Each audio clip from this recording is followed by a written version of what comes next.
Hello, and thank you for joining us for this spotlight on the MCPHS, MD, and DO external pathways. My name is Tim Ryan, and I am one of the admission counselors here at Massachusetts College of Pharmacy and Health Sciences, or MCPHS. And hopefully this session will give you a little bit more information about our external pathways for our pre-medical and health studies program. I'm joined by a couple of faculty members as well as a student who has gone through the program. And I will have them introduce themselves right now, starting with Professor Jennifer Wade. Hi, so I'm the program director for the pre-medical and health studies major, and I'm also an assistant professor of biology here. Thanks very much. And Professor Devin Hawkins. Hi, so I'm the assistant director for the pre-med and health studies program here, and I'm also an instructor of public health. Thanks very much. And last, Shweta Shah. Hi guys, I'm Shweta. I'm a first year DO student at Lake Erie College of Osteopathic Medicine who went to MCPHS before. Excellent. Well, thank you all very much again for your time in joining us. And I'm going to go ahead and get started with the first question. And the first question is for you, Professor Wade. Can you talk a little bit about what makes our pre-med program unique? Yeah, I think there are a couple of things that are really special about our program. One is just the location, which we are very much looking forward to being able to take full advantage of again when people come back to campus fully. But, Longwood Medical Area is probably the greatest concentration on earth of hospitals, research labs. It's just like, it's the place to be if you're interested in healthcare. And our students benefit so much from being in that environment. They work in labs, they get clinical experience. There's really just nothing like it, I don't think, at any other school. Another thing that I really love about the pre-medical and health studies program is that it is housed within our School of Arts and Sciences, which combines faculty members from really different disciplines. So we have, my office is near people who teach history and public health and math. And we have a lot of collaboration happening among the faculty, and that leads to, I think, some really interesting discussions among faculty members and students. And it's just a great intellectual environment, I think, to be in and help students to get a really well-rounded basis for going to medical school or another type of career in the health sciences. Excellent. Can you talk a little bit more about how that curriculum does prepare students for their goals of medical school? Absolutely. So, of course, our curriculum, it encompasses all the medical school requirements. So if you take the classes that you are required to take for graduation, you will have taken the right classes to go to medical school. We also, as I mentioned before, we have this really strong interdisciplinary focus. So I think one thing that's appealing to a lot of students is that we offer a lot of things like there's a class on cigarettes and American culture, courses that are humanities courses, but that have a health science focus. So I think that is really appealing to students and helps to prepare them really well for not just the science part of medical school, but for all the other skills that you'll need in a health science career. In addition to that, in their second year, students all take a health professions advising seminar that Professor Hawkins and I are both involved in teaching. And the goal of that seminar is to, first of all, sort of walk students through what they're going to need to do in order to eventually apply to grad school or professional school. But we also take time to introduce students to a variety of different health professions, because a lot of times students, they go to college thinking that they know what they want to do, but then there's a lot of other options out there. We want to make sure that students are making informed decisions about all the possibilities that are open to them.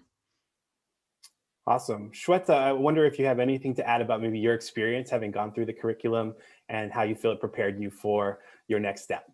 I definitely did when Dr. Wade was making her points. I was like, that is a really good point. And this is kind of coming from someone who's already been through the 4 years, someone who is currently in their first year.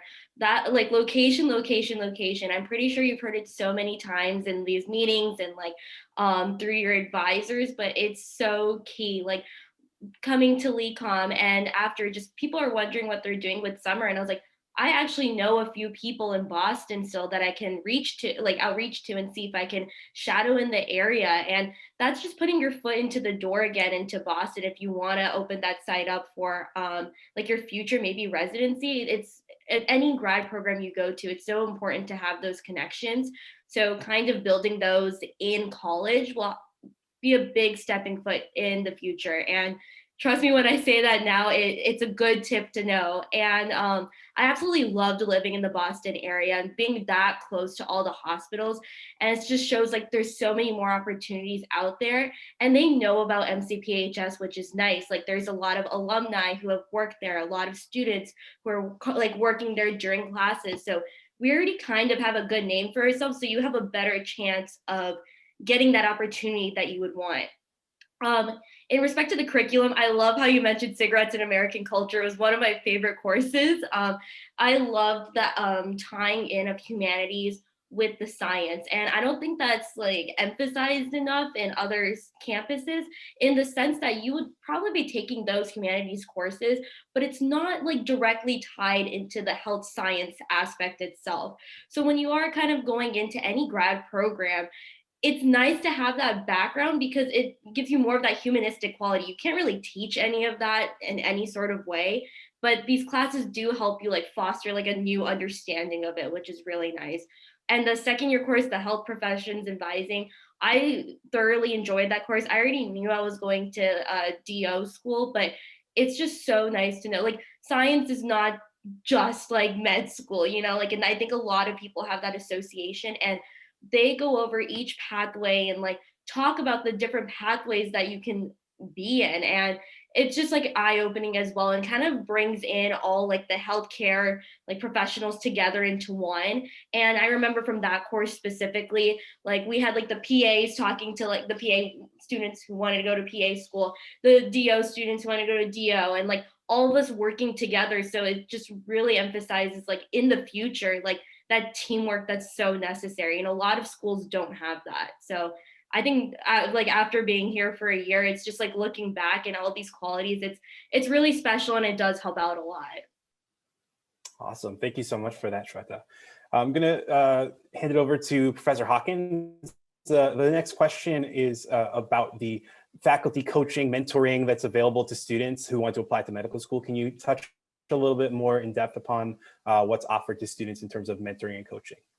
Absolutely. Yeah, so I think one thing that makes MCPHS particularly appealing for pre-med students is that because we have a dedicated pre-med program, it means that we have faculty and staff that are dedicated to mentoring pre-med students. So right away, the first thing that I would think about is that we have a devoted academic dean, Alex Trayford, who is focused on providing advice for pre-med students. And this includes, you know, it's basically all encompassing. Like he encourages students to meet with him during their first semester, or at least during their first year, to get a sense of what your career goals are, where you're planning on going in the future, and then sort of tailoring the advice and the mentoring you get based on that. And that will go all the way up till when you're applying to a medical school, when you're putting your personal statements together, when you're getting your letters of recommendation, when you're preparing to be interviewed. That mentoring will be throughout then, because you have dedicated people, there'll be sort of a consistency to the type of mentoring that you're receiving. And fortunately, something else that's I think is unique in a lot of ways is that mentoring is available even after you graduated. So for example, if you decide you want to take a gap year before you apply towards medical school, you still have the opportunity to get that support. And I know a lot of students who are doing that right now. I mean, that's true actually for other services that are offered on campus as well. For example, we have the Center for Academic and Professional Career Development, where all that advice about resumes and cover letters, you can get that even after you have, even after you've graduated, which I think is a great service for students. Additionally, we have faculty mentors out of the case that provide advice to students within the pre-med program. And again, these will be faculty that come from a broad background, whether it's public health or psychology or biology, but they have an understanding, having advised and mentored pre-med students in the past, the type of information that they need in particular. Excellent. Can you talk a little bit about maybe some examples of what the mentoring will look like that's offered? It sounds like you talked about a lot of different opportunities for students to take advantage of. How does this actually work? Yeah, so a lot of it will be things like I was talking about, like check-ins with your advisors or with faculty mentors throughout the semester, and that can be something that you schedule as needed, but it can also be something that I encourage students to think about regularly doing it, even if it might not be something that you're thinking about, is really needs to be taken care of right now. I think it'd be good just to sort of make sure and check in that you're on the right path, because it's a lot to keep track of, both academically, in terms of extracurricular activities you might be engaging in, summer opportunities, and then also thinking about what do I need to start preparing for my application in the future. So those regular check-ins can kind of make sure that you're on the right path. Additionally, you want to do that so you can get advice about making sure that you're enrolling in the right classes. So obviously, one of the great things about the pre-med program is that we have all the required courses for pre-med students, but in another great aspect of the program is that you have some freedom in terms of the courses that you're taking, and so you can actually get some advice in terms of general electives and other courses like that, especially in your junior and your senior years. And you can get some advice from your faculty mentors about what might be some sort of logical courses that I could put together to sort of make make myself an interesting and competitive applicant in the future. And like I said, the mentoring can also include aspects of working through the application, preparing for interviews, and other aspects like that. One of my favorite things to do for students is do these mock interviews where the students will come in and we'll pretend that we are the interviewing committee for whatever university that they're applying for, and try to be, a little bit scary for the students and intimidate them. And I think that kind of helps to make them feel a little bit more comfortable in the future when they're doing that. And then there's also, as I referred to, a lot of collaboration with career services, because career services at the university has a really good understanding of applying for work, yes, but also applying to grad schools and giving some sense about the professional schools about how exactly to do that. So there's a lot of collaboration between the different programs. Awesome. And Shweta, I'm sure you have some experience having utilized these resources of mentorship, advising, and coaching. Anything that you have to share about your experience? Oh, definitely. I love how I'm reliving back at MCPHS, and it's awesome because there is so much help. But I will say, as a student, like, what you give is what you're going to get. It's a 50-50 kind of collaboration, and like, they do their best to like push it on you, but you also need to accept that help if like you need it.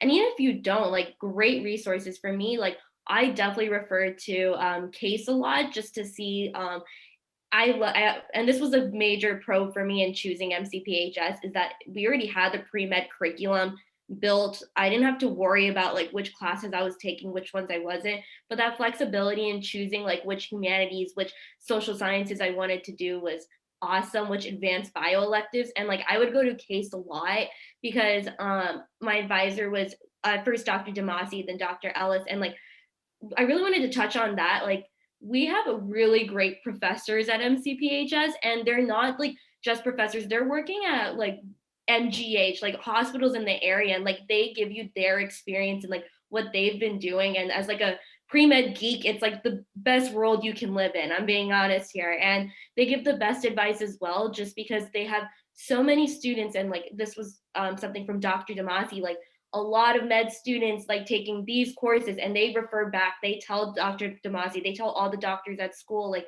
I would recommend this course. And then they would try making those courses too. Like, for me, my year, they started a pharmacology course for health science students, which was really nice because it helped so much in med school.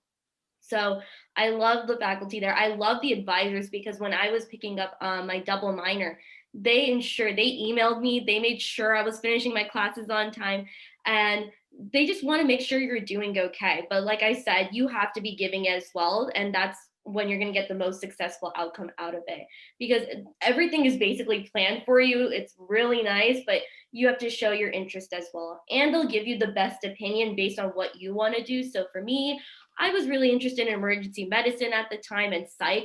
So they were telling me for my electives, you should go more towards like abnormal psychology. This might be right up your alley, learn a little bit more. I wanted to do understand research more, do research methods. They'll help you understand things more. So they give the best advice too while doing that as well. I love the alumni services. I actually was going to make an appointment for them to check my resume just to see what I can do. And I'm not the only one. My sister also went to MCPHS, and like, she refers to them sometimes just to check on a couple of things. And it's nice. And mind you, 5-year gap, the fact that she can still use those resources is really helpful. So they're really on key with resources. But I think the main thing is that you have to be giving as well, they're giving as well. Awesome. Yeah, thank you so much. And Shweta, you talked about the case. You referred to the case a little bit. That's our Center for Academic Success and Enrichment. That's where all of our great advisors, academic advisors, are housed. For anyone who's watching out there who's wondering, there are a lot of acronyms at MCPHS. So forgive us if we mention one or two and don't elaborate on them. I'm so sorry about that. I'm just so used to saying the acronyms. That's okay. But yeah, when I used to be on tour, I'd be like, yep, we're an acronym-based school, if you guys didn't know. But 100%. great resource as well. So we'll probably explain it more too. Yeah, absolutely. I want to go back to Professor Hawkins and just ask, we've talked about all these resources, and like Shweta was mentioning, a lot of it is a student's responsibility to try and find that mentorship. But is there anything that the program, that the institution does to help students learn about the resources, just in case the folks watching right now aren't, taking copious notes about all these resources we offer? Exactly. I mean, even when I was starting as faculty here, sometimes it was difficult for me to keep track of everything that's available to students. But first, I'll throw another acronym at you, ITM, which stands for Intro to the Major, which is a course that all students at MCPHS take, but pre-med students do as well. And it's a course that's focused for your particular major. So ITM, for pre-med students will take an ITM course, an Introduction to the Major course, that's tailored particularly for pre-med students. And so a big aspect for the course, I actually taught it for the first time last fall, was letting students know what exactly are the services that are available, whether we're talking about the case, whether we're talking about the tutoring service, whether we're talking about the career services that are available, or also just the mentoring and other and advisement that's available for pre-med students. And then also the course goes through the different elements of the curriculum and also thinking about options for students in this major. Also, Dean Trayford regularly has info sessions for students throughout the semester that are there to fill students in, to update students, and maybe to a certain extent remind students about these different resources that are available. And then finally, Jen and I are actually, Professor Wade and I are actually currently in the process of revising a Blackboard site that we have that's there for pre-med students. And it's basically a big collection of a lot of resources. So there's a lot that's there right now. We're doing our best to sort of cull through it and make it as usable as possible for students, because that's, I want students always feel comfortable approaching us if they have questions, but sometimes there might be some quick thing that they've forgotten about. So we like to have that Blackboard site available for students who want to jump on and find something that they might be looking for. Awesome. So we're gonna head back to Professor Wade. Thanks for your patience while we had some great answers from Professor Hawkins and Shweta. Professor Wade, can you talk a little bit about the Pre-Med Advisory Committee? Yeah, so the Pre-Med Advisory Committee has one really important job, which is that they write committee letters for admission to medical school. So this is something that most medical schools require for admission. And basically what students will do when they're preparing to apply to med school, they ask their professors for letters of recommendation. The professors submit that to the Health Professions Advisory Committee, as it's actually now known, rather than the Pre-Med Advisory Committee. And what they're going to do is they combine all the information from all the letters into one big, great letter that hopefully helps the students' chances of getting into medical school. And the faculty on that committee spend a lot of time making really thoughtful letters for our students. So it's a very important part of the admissions process to medical school. Excellent. And for those watching, I'm sure they have a lot of questions about that application process. If a student wants to apply to medical school during their last year as an undergraduate, what does that process look like? Can you talk a little bit more about that process? Yeah, well, so I know that Professor Hawkins mentioned Dean Trayford, who is our Dean of Health Professions Advising, who is really instrumental to this process. So he will work with students. The first step is going to be to narrow down what schools you're going to apply to, which is obviously a really important decision. The next thing is to start drafting a personal statement. So this is going to be a really important part of your application that can really be make or break. So Dean Trayford also really, works extensively with students on this. He spends a lot of time going back and forth, draft after draft, to get it exactly where it needs to be. In most cases, students are going to take the MCAT. So we also meet with students about making sure they're taking the right classes and doing the right things to get prepared for that. And then the committee letter, as I mentioned, is also going to be an important part of the application process. So we kind of walk you through the process and help out with these these key steps that really require a lot of effort, like the personal statement and the committee letter. Wonderful. Now, I always talk when I'm speaking with prospective students, I talk about the fact that our pre-medical and health studies program can really prepare you for medical school anywhere. But I know that we have some particular partnerships with other institutions. Professor Hawkins, could you talk a little bit about those external pathways or partnerships that we have to offer at MCPHS? So at MCPHS, we have 3 external partnerships with different universities that provide students with the opportunity to transition directly into medical school after they've completed their studies at MCPHS.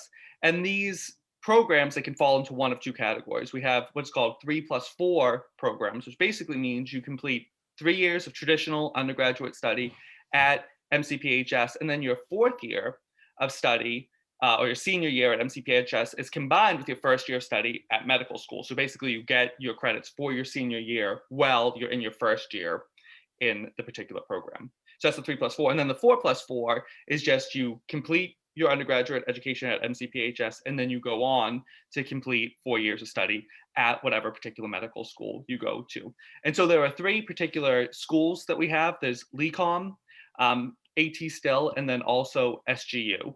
And so LECOM and AT Still, those are both DO, so Doctor of Osteopathy programs. And then SGU is a traditional MD program, which is located, so SGU stands for St. George's University, which is located in Grenada in the Caribbean. Excellent. Now, Shweta, you are at one of these institutions. Can you talk a little bit about your experience so far at Lake Erie College of Medicine, or LECOM? Yeah, so I'm at one of I think they have 4 campuses now. So I'm at the Erie campus, just to break that down for you. But it's been good, honestly. I think it's a lot different from what the anticipated year is for anyone because of the pandemic.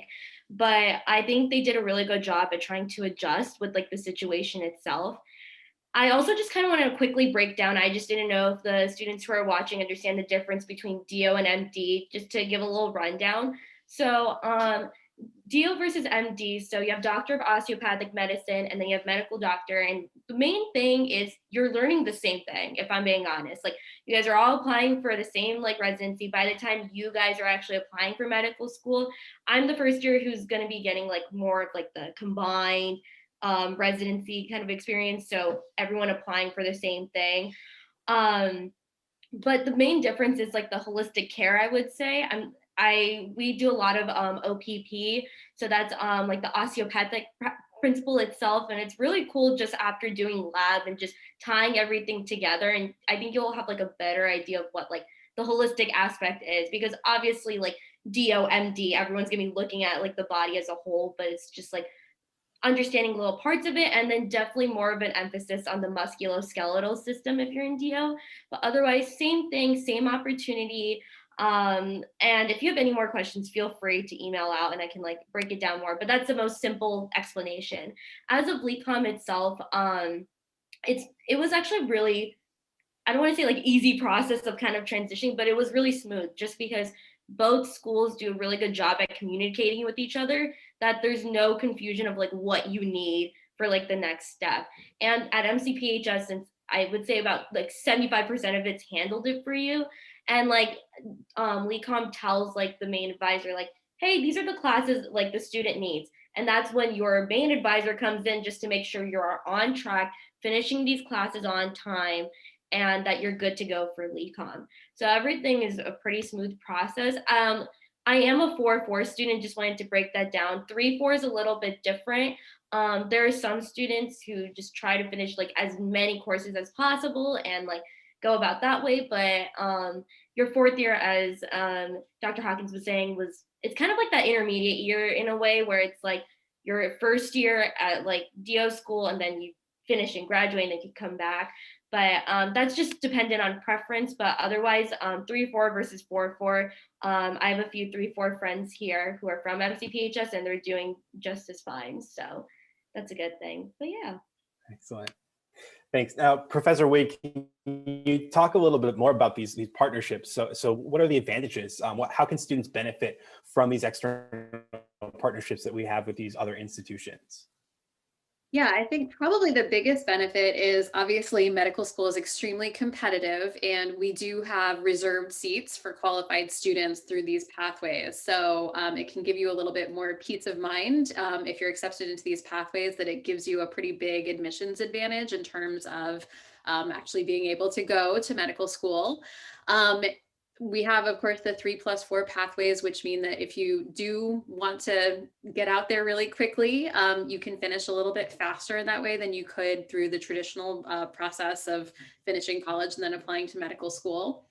And then for some of the pathways, some students don't have to take the MCAT. So that's another big advantage for students, because obviously that is a big source of stress for many medical school applicants. Tests are not everybody's things. So that can be a big draw as well of these pathways. Excellent. So the last question that we have prepared today, I'm going to direct it to you, Professor Hawkins. Can you talk about sort of what a student should do if their goal is to go to medical school? Why should they study at MCPHS? What are the benefits?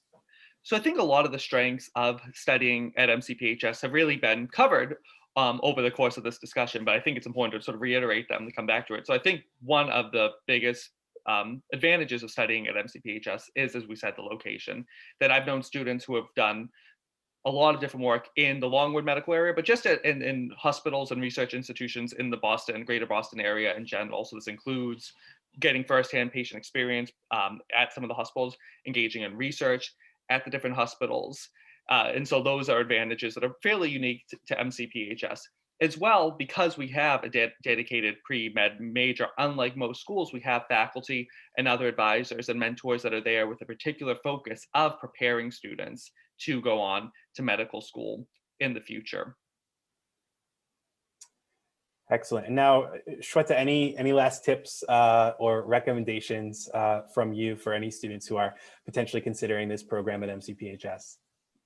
Yeah, so I recommend it. I enjoyed my pathway like thoroughly, just because it gave me more of an opportunity to just focus on like activities I wanted to do and like better myself for the future as like a future doctor.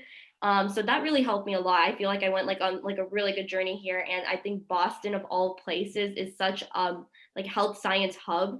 And when I was younger, and it's weird because I'm still young, but when I was younger, like than what I was before in applying, I didn't really understand that until I was here. And then now after leaving Boston and then coming here, there's just so many great opportunities, and I was really happy to be a part of them. So I did work at the admissions office. I did help out with a few nonprofits outside associated with Harvard. And it was just really nice to have those opportunities available to me that a lot of students don't even get. It's really hard to get those opportunities. And kind of going back with like the external partnerships, I think MCPHS, there's just so many great programs here and like, especially if you're interested in med school, it is the right path, in my opinion, just because you're collaborating with so many things. It's not just the location. You have great professors that are at your hand if you do need any help, and they're super nice about it. And they'll tell you about their experience as well, and that just inspires you even more to go about it. And kind of bringing in more of like MCPHS itself. There's pre-med club on campus. There's so many other like student boards that help you so much through the process, and they bring in a lot of people too from the area who have done residencies, who have been working there for some time. And those doctors or whoever you want to work with, like they are great connections for the future. So definitely take full advantage of it. And I do recommend the program to anyone who is really interested in this pathway. Awesome. Wonderful. Well, that's all we have for today. Hopefully this is giving you a little bit of an insight about the pre-medical and health studies program, as well as our external pathways here at Massachusetts College of Pharmacy and Health Sciences. Thank you very much to Shweta, as well as to Professor Wade and Professor Hawkins. If you have any questions, please don't hesitate to reach out to us. You can email us at admissions@mcphs.edu, and we'll make sure that your question gets to the right person. We'll get back to you as soon as we can. Thank you so much for your attention and for your interest in MCPHS. Hope you have a great night.